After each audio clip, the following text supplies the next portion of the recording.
I don't know if there's any data to support that, but as you had mentioned, cortisol is, considered this stress hormone, but it does play multiple roles in the body.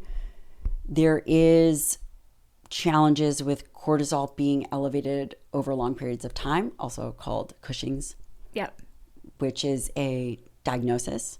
Yep. But which is indicative of an underlying health problem. And so I think when we talk about kernels of truth, then we're saying, in Cushing's, for example, there are people who accumulate body fat or redistribute body fat.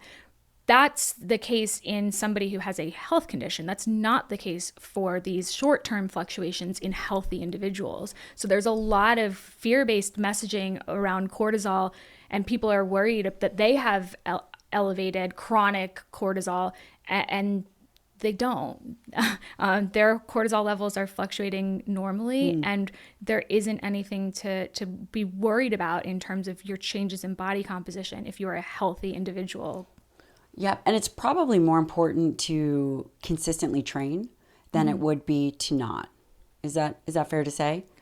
Absolutely. There's messaging out there for some people post-menopause that they shouldn't be doing high-intensity training because of the cortisol response, for example. And then they're saying, you're going to accumulate body fat because it's high-intensity training. That's not a good message. Have you ever seen that? No. I've never seen that either. Do you think that there is a role for thinking about cortisol levels in training? Not that's relevant or actionable for us. It's true that it increases during exercise. It's also true that your heart rate increases. It's also true that your blood pressure increases.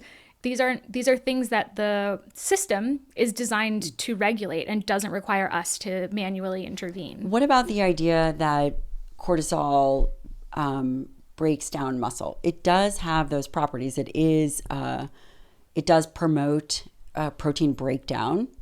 But once you feed, then I'm assuming that system stops.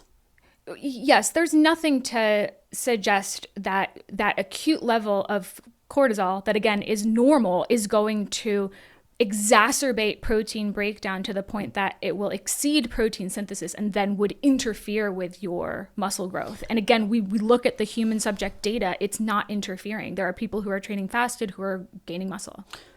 The idea that menopausal women should avoid strenuous exercise, is that true or false? False.